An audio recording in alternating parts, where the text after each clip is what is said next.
Ladies and gentlemen, good day and welcome to our webinar, Arbitration and Conciliation Amendment Act 2019, Age of Orwellian Arbitration. As a reminder, all participant lines will be in the listen-only mode and there will be an opportunity for you to ask questions after the presentation concludes. Should you need assistance during the conference, please signal an operator by pressing star then 0 on your touchtone phone. Please note that this conference is being recorded. I now hand the conference over to Mr. Ashish Kabra. Thank you, and over to you, sir. Thank you. Firstly, a very warm welcome to all the participants who have taken the time out today and joined in on this webinar titled the Arbitration Conciliation Amendment Act 2019, the Age of Orwellian Arbitration. We are very grateful that joining us today is one of the world's foremost silk on the subject, Mr. Toby Landau. Toby is a barrister and arbitrator, and he has acted as the lead counsel in several landmark cases where the judicial decisions have gained international significance. So Toby, thank you for joining us today, and we look forward to hearing your views in the course of this webinar. Much appreciated. Along with Toby, we have today Mr. Vyapak Desai. He heads the practice here at Nishit Desai Associates, the disputes practice. And along with Vyapak, we have a very capable member of our team, Ms. Bhavna Sundar. And finally, myself, Ashish, I lead the disputes practice of the firm here in Singapore. Now, before we delve into the webinar, 2 points of order. First, sort of keeping in sync with our firm's international approach and outlook, our speakers today are joining in from different places. Vyapak and Bhavna join in from Mumbai, while Toby is currently based in our Delhi office, and I'm joining from the Singapore office of the firm. So please do bear with us that in case there is any overlap, while we will do our best to avoid any such thing happening.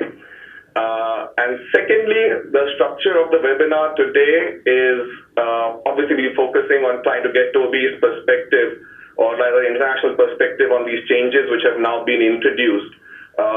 We'll keep it brief, and hopefully soon we'll be able to open the lines for questions from the participants, and thereafter sort of move forward further to any other changes if time permits, to discuss any other changes which have been made through this amendment in the Act. Now, sort of starting with the subject, our webinar today is on the Arbitration Conciliation Amendment Act, which has introduced several key changes in the Indian arbitration regime. Sort of connected with our title is the first key change, which is the introduction of Arbitration Council of India. Now, these amendments were based on the report of a high-level committee which proposed introduction of such a council, or rather it had proposed introduction of an Arbitration Promotion Council of India, which has now been introduced in form of Arbitration Council of India. Different from what the committee recommended, the Arbitration Council will basically have a governing body which comprises of members of the different ministries in the government and other members which are basically appointed by the central government. The role of this Arbitration Council is essentially to create arbitral institutions, intent being that this grading may lead to improvement in the standards of these institutions, and other functions such as reviewing the accreditation of the arbitrators and trying to see if institutional arbitration can be promoted in India. However, obviously, there is no equivalent body which we have seen in other parts of, or in any other arbitration-friendly jurisdiction internationally. And on this, I would like to bring in Toby to understand his views and what does he feel about such a body being introduced in India, and what is an international outlook towards this proposal or this body called Arbitration Council of India. Thank you very much, and a welcome to everyone who's part of this. So I think the starting point in analysing this new animal, the Arbitration Council of India, is to acknowledge why, as far as I've understood, it's been promulgated, why it's been put in place. There is certainly a concern, and I can see a concern with more force in India about having benchmarks and quality control for arbitral institutions, given the fundamental role, the central role that institutions play, and the fact that they are generally self-regulating and unsupervised. And there are genuine concerns in different parts of the world about how good they are and how well they operate. So the starting point, I think, is one can see the genesis of it, why it's come about. The end result, to be frank, from a foreign perspective, is deeply troubling. What we have is, as you already mentioned, something which is unique. There is no such body in any other modern arbitration jurisdiction. And so its nature, its composition, and its functions are as yet unclear because there's no precedent. Now, if you look at the law as it's been passed, there are a number of troubling aspects to it, in my view. And a lot of these, when one goes through them, one has to test from the point of view of perceptions, not just what might or might not turn out in fact, because perceptions are vital for the health and future of any arbitration system. If people perceive that this could be problematic, then they will move away from that particular jurisdiction. In terms of itemizing what the concerns are, firstly, the constitution of the council itself. The council looks like it will be populated by nominees of central government, or there will be a central government critical role in its constitution. That immediately raises questions of neutrality. It raises issues of experience and expertise. It raises issues of a lack of international perspective. It starts to look like a government agency, even if that wasn't what was intended. And certainly in terms of perception, my belief is that it will be seen as that. We do have precedents around the world of how dangerous government interference or control of arbitration can be. To give you one example, when the Arbitration Centre of Thailand was constituted, it was set up as an autonomous body originally, but it was housed within the Thai Ministry of Justice. So its address was the same as a government ministry, and it was staffed by civil servants who were also working at the Ministry of Justice. And that was a major problem in its development, simply because people thought it's not independent, it's not neutral. That has an immediate impact on cases obviously involving the government, cases where there's any relationship to the government, but it might also have an issue with respect to any case where the government has its own view or has its own concerns. So their constitution is the first point, which I think is of major concern. The second point is it's unclear actually what this council will do. What's the full extent of its powers? What kind of grading will take place? And what will the process be in order to arrive at a grade? Will it actually be intervening? Will it be guiding institutions as to how they should discharge their functions? And if there's any hint of that, then institutions become dependent upon it or beholden to it. Perhaps they become beholden to it in order to maintain their grading. And at that point, that will do serious damage to the autonomy, independence of institutions, and it will be perceived as simply another encroachment by the state on the arbitral system itself. So I think that's the second major concern. The third concern is that, and this is a concern which I think permeates many of the points that we will cover in the new law. The third concern is that whenever you impose more regulation of this sort, you open up more opportunities for satellite litigation. That is, people who will challenge whether or not the details of the law has been properly complied with. If you've got a grading system by a council, you would then open up the possibility of challenges to that grading process. or challenges to an institution because it hasn't fully complied or may not have complied in some way with its supervisory structure. And so that is another concern, that actually everything simply becomes more complex. So just to finish off on this, I think if this is going to work, coming back to where I started, because there's a need, perhaps in India, of quality control and benchmarking, it is imperative that the precise ambit of the powers of the Council are absolutely clear, that there's no ambiguity, and it's imperative that its constitution is made acceptable for an international audience. And that means it mustn't be central government controlled at all, and it must be international. Thank you. It's interesting to know and sort of see the international perspective, and that there is skepticism around the aspect of government influence coming in, and obviously interesting to hear the Thai example. This sort of moving on to the second key change which is there, and I'll probably bring Vyapak in on this first. That is the introduction of the 8th schedule, which provides for qualifications and norms which are required for a person to act as an arbitrator in an India-seated arbitration. These amendments essentially introduce a section which is 43J into the Arbitration Act, and the section then connects with the 8th schedule, which lists down certain qualifications and norms. Vyapak, what are your thoughts on whether provision of such qualification and norms, and also considering the nature of those qualifications and norms which are actually being prescribed? What are your views if this is a positive step, negative step, and then probably you can lead the discussion towards Toby on this point. Sure.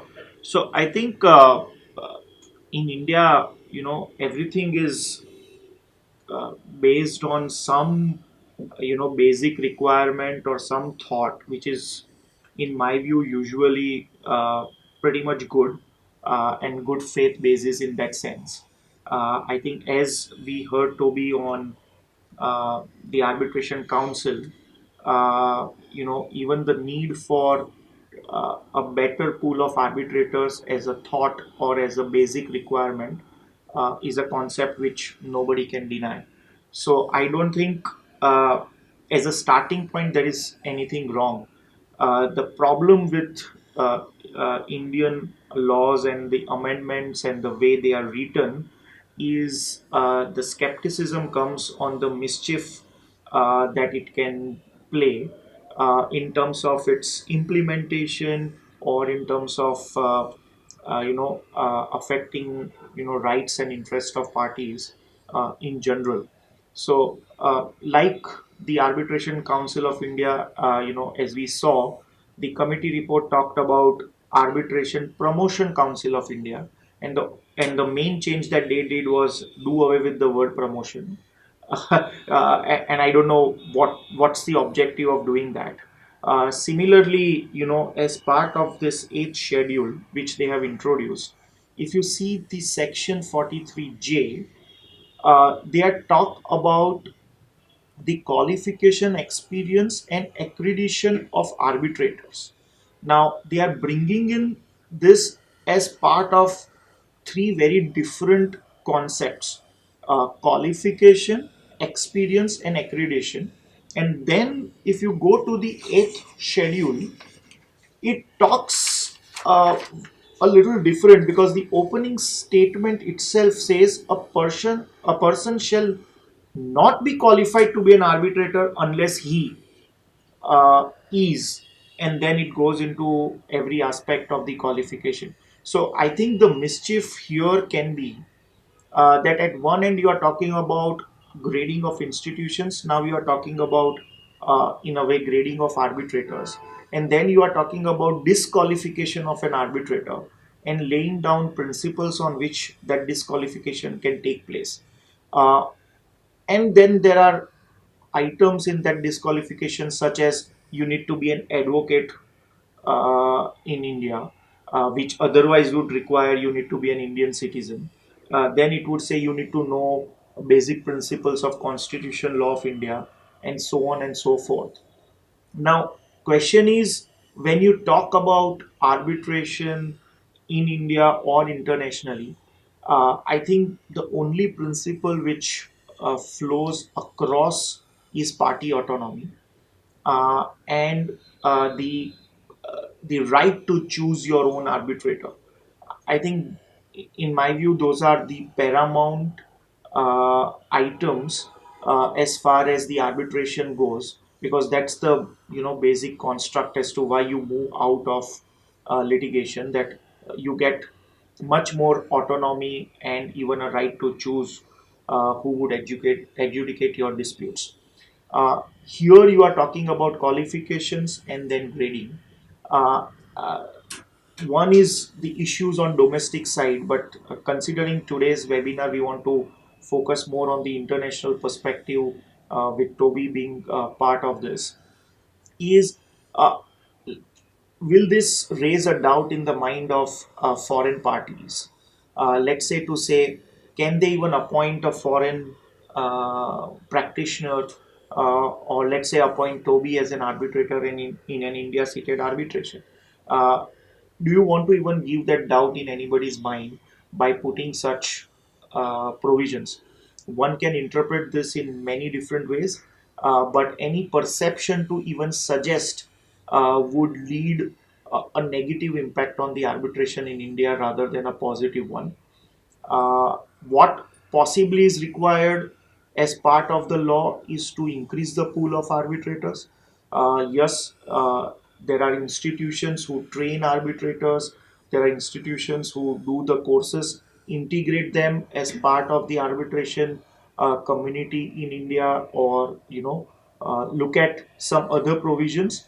But to bring about a law and a statutory qualifications, in my view, is uh, not required at this stage, when we are anyways grappling with many other issues in India.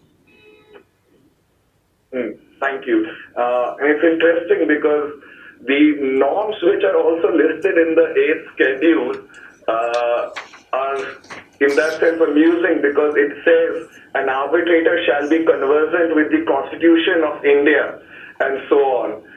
Now, I do know Toby is licensed to practice in several jurisdictions, Singapore, England included. But probably it may be difficult for Toby to get accredited as an arbitrator in India, given the prescription of these norms. Toby, what are your thoughts on this introduction of eighth schedule by way of the amendments? So, putting out of my mind the fact that I am now disqualified to sit in arbitration in India, which I'm trying to be not affected by that in my answer to you. I agree with everything that's been said so far about the problems with this. I'll highlight two particular points from a foreigner's perspective. The first point is the obvious one that's already been mentioned, that it's so unclear. It looks like if the intention is to exclude people who are not qualified in India or know the Constitution well. And if that's right, then that is a serious blow to international arbitration in India. There is, I can't see any justification for that. It undermines party autonomy, and it is a huge warning for people not to come to India to seek their arbitrations for international matters, if in fact the pool of arbitrators, potential arbitrators, has now been restricted to only Indian qualified. The second point is to recognize that, again, I can understand what's been motivating this in terms of quality control. But many other countries considered such a provision in their arbitration law and decided not to include it. England is one example. When the 1996 Act in England was drafted, we had a debate about putting in requirements or qualifications for arbitrators, and a firm decision was taken not to do it. And that is a shared principle amongst most arbitration laws around the world. One of the key reasons for that is not just about party autonomy. It's also about the problem, again, of generating satellite litigation. The minute you stipulate qualifications as a matter of law, similarly to stipulating qualifications as a matter of contract, you are inviting people to challenge on the basis that a particular qualification has not been satisfied. The more complex the criteria, the more that litigation lawyers will be licking their lips, because there's so many things you can challenge. What does it mean to be conversant or know about the Indian Constitution? How will that be tested, whether somebody actually knows the Constitution well? What's the level of knowledge that's required? That's something you could litigate on. You can go to court and say that the arbitrator actually didn't qualify as a matter of Indian law because there's one sub-article of the Constitution which we have reason to believe the arbitrator is not entirely familiar with, or perhaps understands it incorrectly. That's an example. I give you another example of this, which is from contractual qualifications. There are many arbitration clauses out there in industrial sectors that include specific criteria for arbitrators.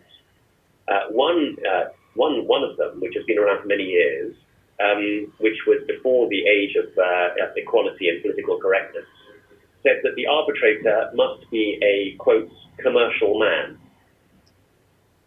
Now, that criteria in an arbitration clause has given rise to a large amount of litigation and challenges. Challenges because people say that the arbitrator is not properly characterized as a commercial man. What does commercial mean? And that is something which doesn't just crop up at the seat of arbitration.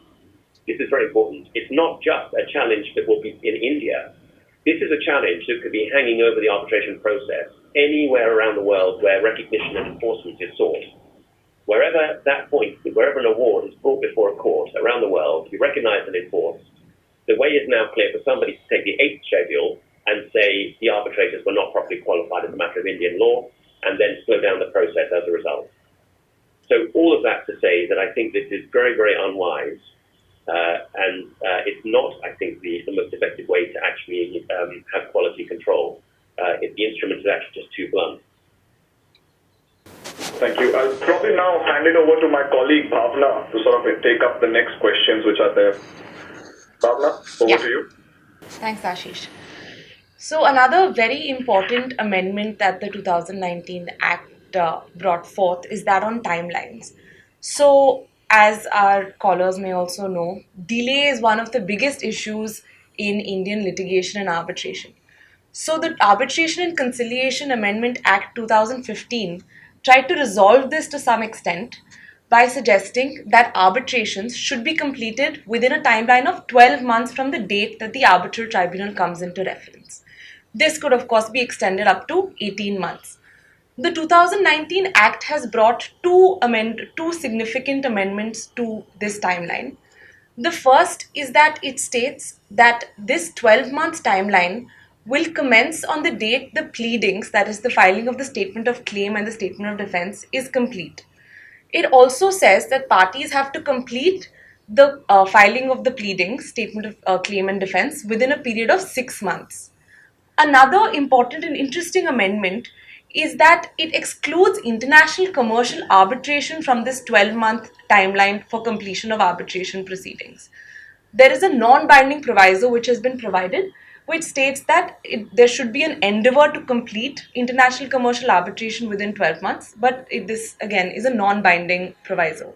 So first, I'd like to ask Vyapak, what are your thoughts on these changes to the timelines? And then perhaps we can hand over to Toby for an international perspective. I think this is one classic example, in my view, where we have undone something which was done excellently well. In fact, in my view, this was one thing which we thought while talking to international people that they want to emulate what India has done so far as arbitration is concerned, because delays are no unusual or unique to India, and they are problems in many other jurisdictions about delays. I think somewhere in the process there was little criticism as to what happens after 18 months. You have to go to court. But I think over a period of time since 2015, at least, the practitioners I have met and discussed and our own personal experience, the law on timeline was working pretty much well. If there are few extensions, courts were very prompt in granting those extensions, but there was always this uh, constant endeavor to finish it either within 18 months or within one or two extensions thereafter, which brought the big uh, change in the way culture and mindset about arbitrations in India, were practiced. Uh, the problem was possibly a little simpler, that what happens for complex arbitrations, what happens for large arbitrations. I think the problem was simple and the solution was even simpler. I think the committee was formed with a view to promote institutional arbitration. Uh, just one small change could have made the difference in every way. They could have simply said that so far as institutional arbitrations are concerned, institutions can extend the timeline. That's about it. They don't have to slice the cake between ad hoc and institutional. They don't have to slice the cake between domestic and international, and nothing is required to be done. It could have solved many problems. People would have been incentivized to go to institutions, at least for international commercial arbitrations, complex arbitrations, large arbitrations. And if you are doing it ad hoc, then it is important that you then follow the process of timeline the way it is. I think this could have solved this problem very easily, rather than complicating in a way where they have completely removed international commercial arbitrations from timelines, even if they are ad hoc. And two, they have now brought a great point of litigation as to when these pleadings are complete in 6 months. If they are not completed, what will happen? What do you mean by pleadings? Whether counterclaim and rejoinders are pleadings or not? What if new issues arise? And so on and so forth. In my view, uh, one thing which was great about 2015 Act was timelines, and we have completely undone what we did in 2015 from an international perspective.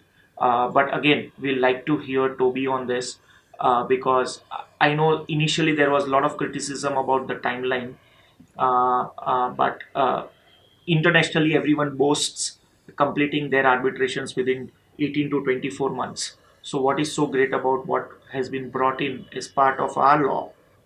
And if at all you wanted to do it 24 months, it could have been simply said that rather than 12 plus 6, it could have been 18 plus 6. So I think we have, avoided what can be a simple solution by bringing in a lot of complexity to it. But Toby, we would like to hear from you. What is your view on that? Thank you very much. I entirely agree with everything you said, actually. I think it's right to start by saying there was a lot of skepticism internationally about this provision when it was first introduced. There were major debates about it. There were concerns that it was heavy-handed, that it was too blunt, again, as an instrument, that it was inappropriate for all different types of cases. At the same time, it was recognized that speed is a major concern, or lack of speed is a major concern in international arbitration, in particular in this part of the world. And I think what has been shown in the meantime is that actually it's worked quite well, as far as I understand. The experience has been a positive one.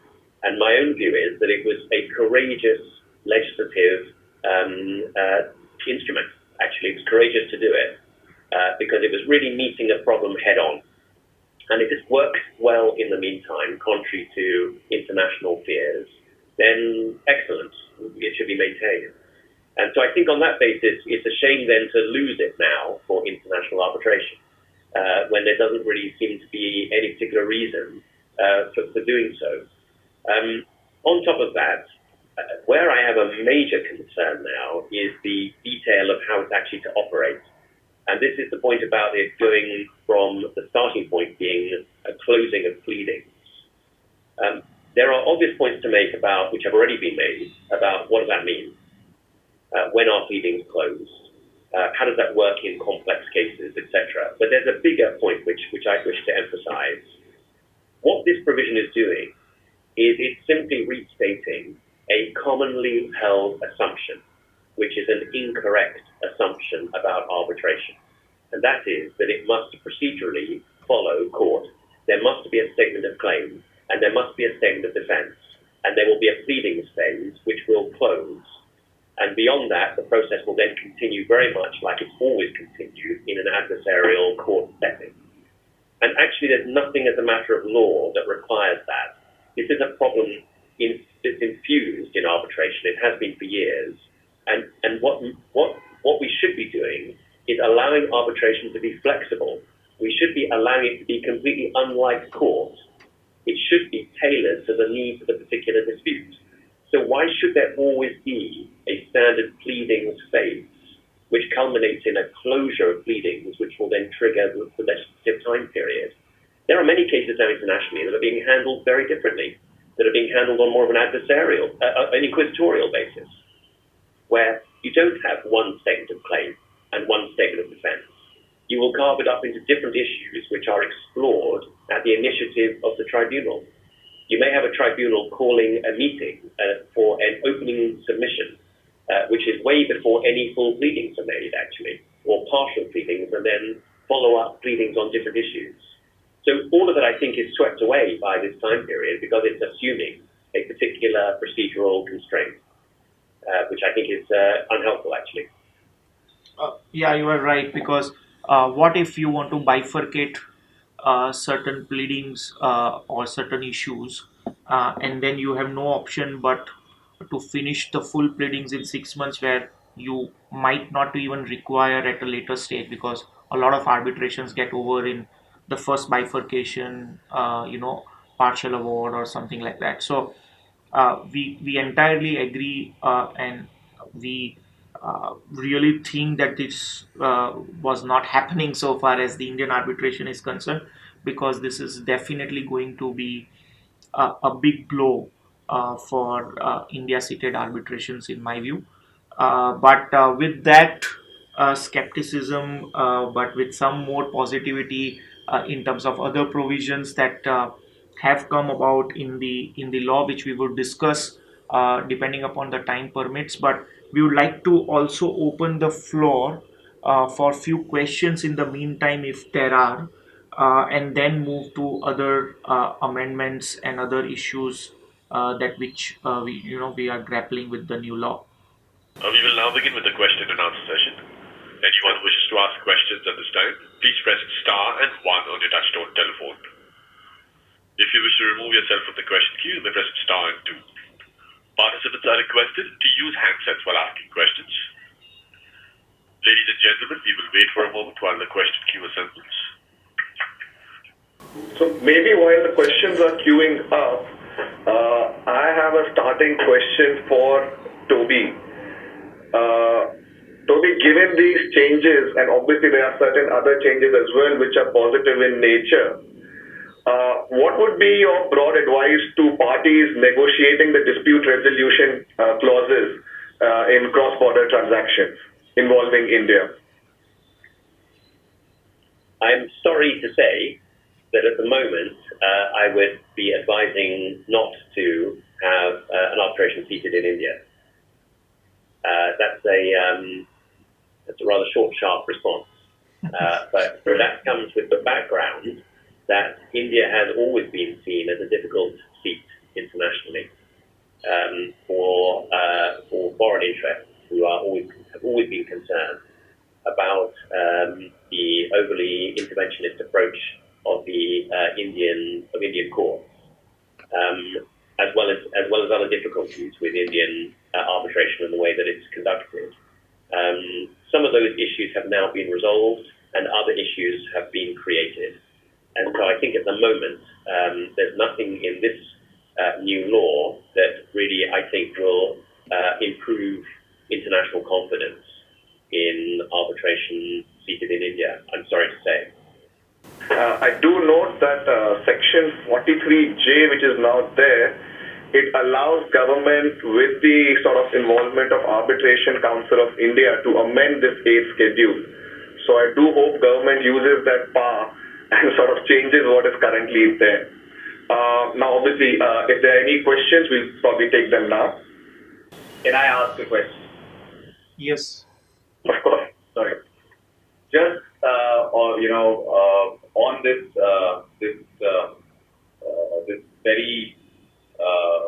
very different 43J terminology. There is also an inconsistency with the Section 11 of the Act, which gives the courts the power to appoint arbitrators.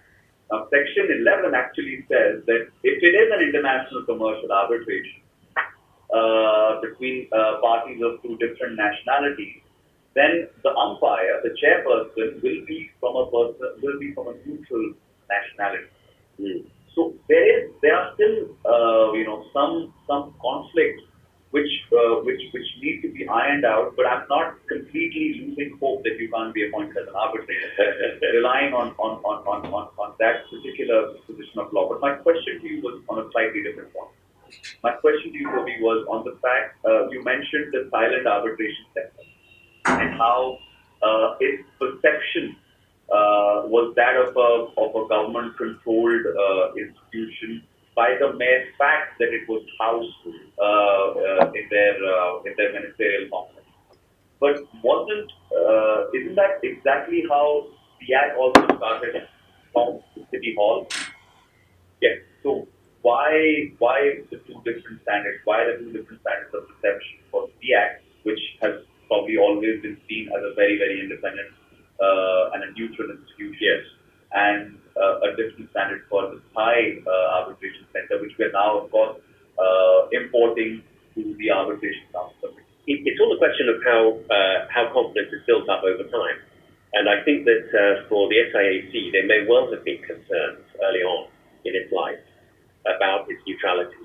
But that's all taken in the context of people's confidence in Singapore, in the Singapore government, Singapore courts, which is not replicated for every other country. So I think it's country specific. But also you have to look at the life of the SIAC, which has transformed out of all recognition over the years. And that'll be the product of many elements. But one of those elements may be a perception now of complete independence. So these things change over time.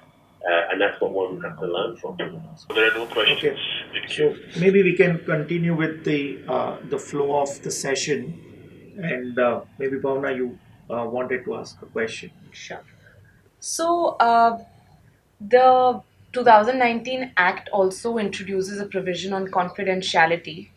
So, it states that our arbitrations shall be confidential and disclosure would be permitted if necessary for implementation and execution of an arbitral award.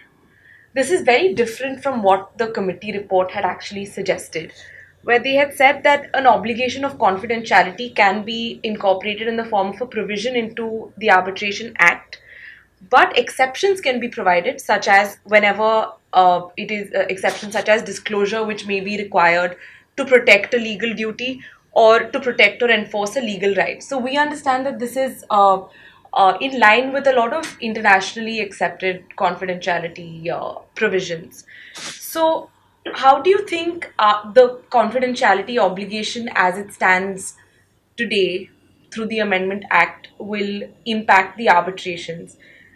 And from your experience as well in other jurisdictions, how would such a confidentiality provision play out? I think, again, this is a very difficult provision. I think it's going to cause all sorts of problems because it is not crafted in line with what is now really best practice for confidentiality provisions.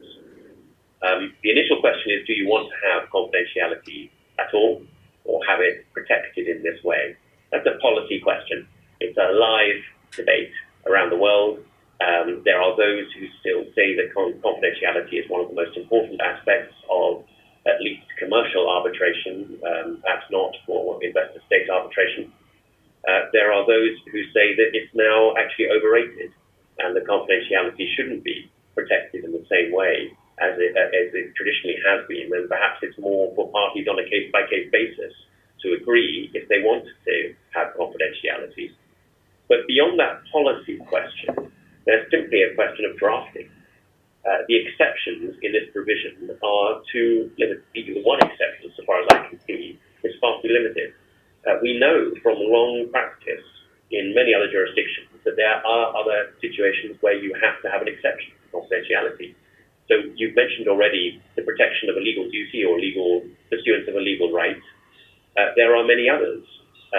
For example, if you've got entities that have a genuine legitimate interest in the arbitration, such as an insurer or a third party who may well have some competing right to have access to information.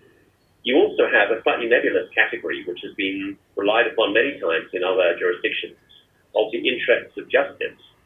What happens when you've got, for example, parallel proceedings with one witness who is testifying in both proceedings and giving contradictory evidence in each? Is it possible to say, well, actually, as a matter of due process and fairness, the fact that contrary evidence is being given in one proceeding should be known in the other proceeding? So there are a whole other range of categories. There's no leeway in this drafting for the court to actually rule on that. It seems to be excluded. So I don't see how that will actually work in practice. I think it will give rise to a lot of tension in the system. Sure. Moving to the next point, and maybe we can take that up as a last, and then we'll end there if there are not other questions. But the ghost of applicability and retrospectivity about laws in India is just not going. Uh, so far as 2015 amendments were concerned, we took almost 3 years to come to some reconciliation there. And Justice Nariman was, eloquent about it in terms of his judgment as to how 2015 amendments would apply in what kind of proceedings, and basically that law was pretty much settled at some point. And the judgment also said that uh, the law should not be changed on this aspect, or at least law should the legislature should consider this before changing it. But they have gone ahead and changed that as well. So now India is, in my view, the most uniquely placed country where there is a law which is still applicable because of the Balco decision in 2012, and there are certain contracts and certain arbitrations which will still apply pre-Balco situations. There is certain arbitrations which will have post-Balco, pre-2015 situation. Then there are arbitrations which are already dealt uh, post 2015, pre Justice Nariman judgment on the applicability of 2015, and then post applicability of Justice Nariman's judgment.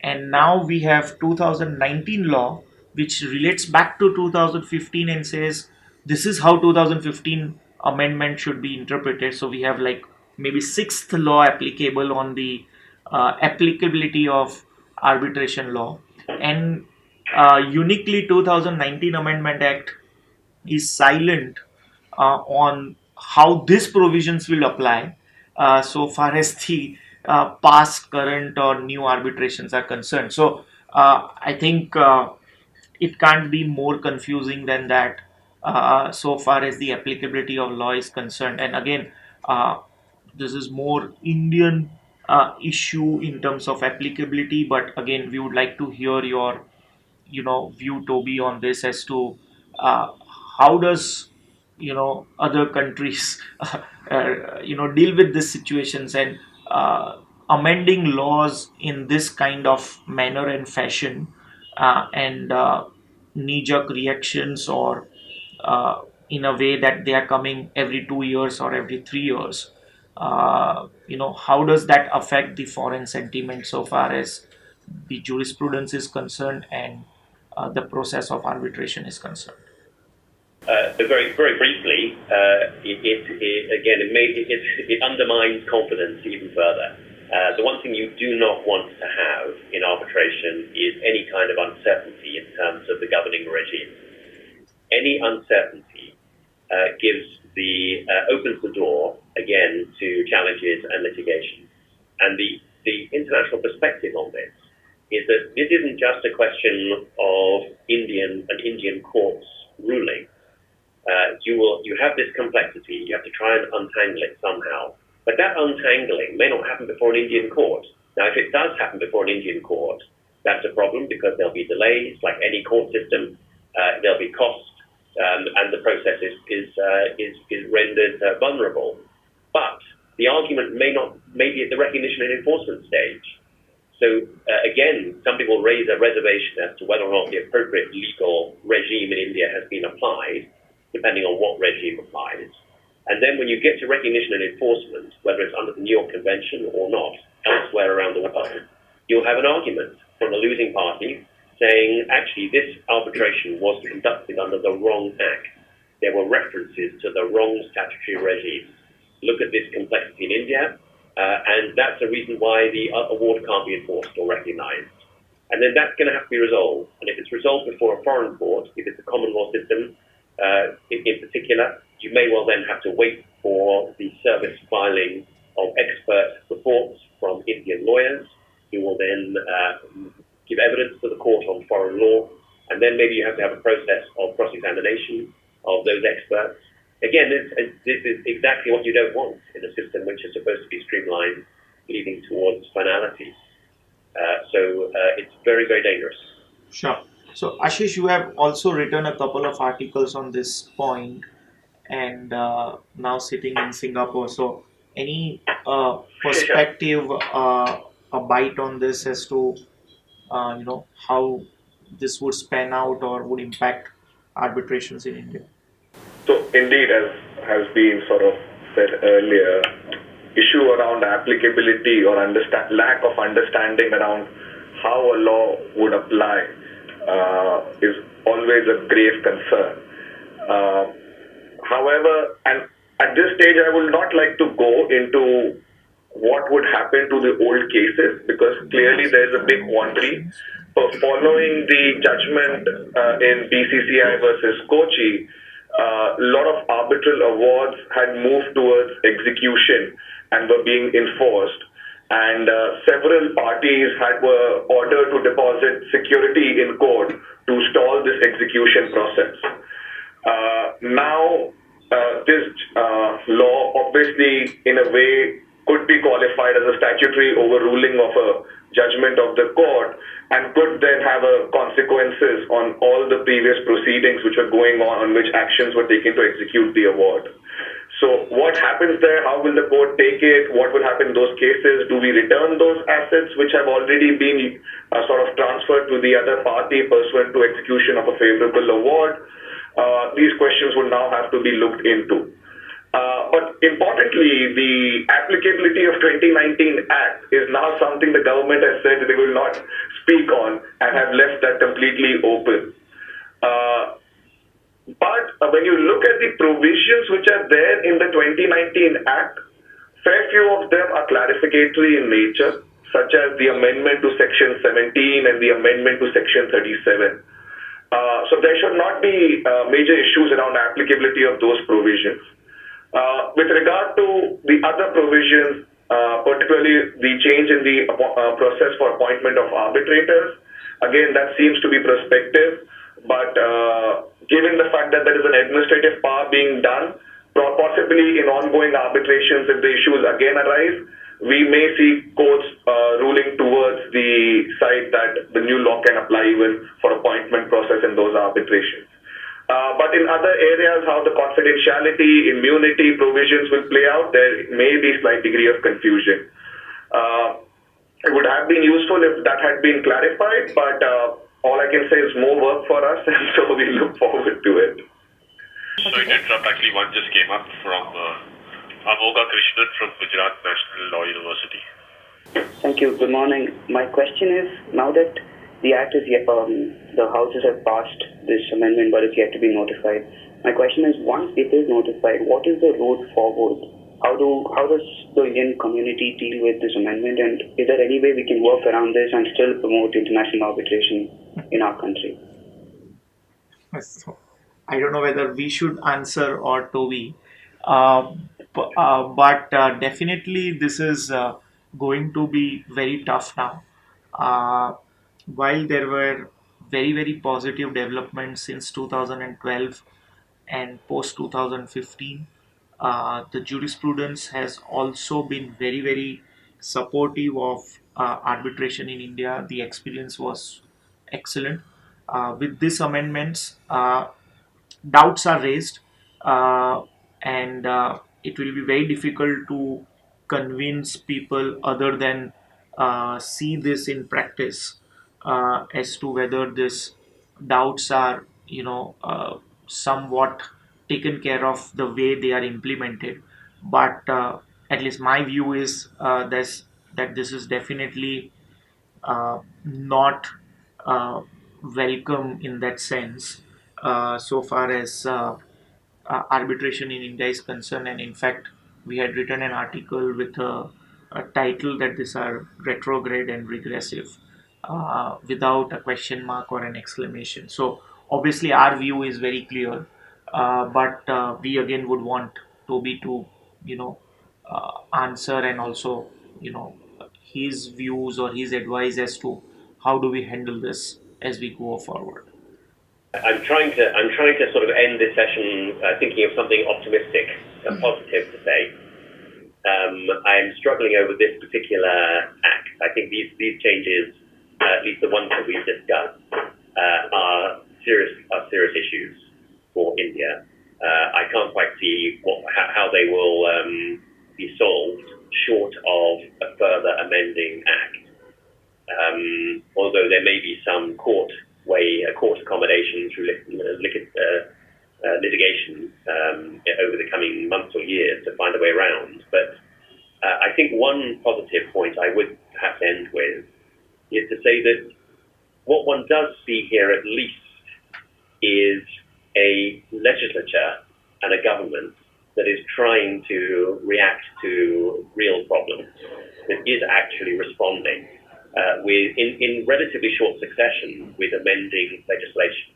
If you compare that to other jurisdictions, naming one, for example, England, we don't have the same legislative agility. So we had a new act in 1996, and when that act was passed, finally, it took a long time to get through Parliament. We were told by government, essentially, don't think of coming back and putting arbitration on a legislative timetable for another 40 years, because there won't be time and there won't be a will to touch it again. Compare that to Singapore, which is at the other end of the spectrum, where Singapore will see a problem and then react within sometimes a couple of months to solve it. On that spectrum, India is proving itself to be alive to issues, to be responsive.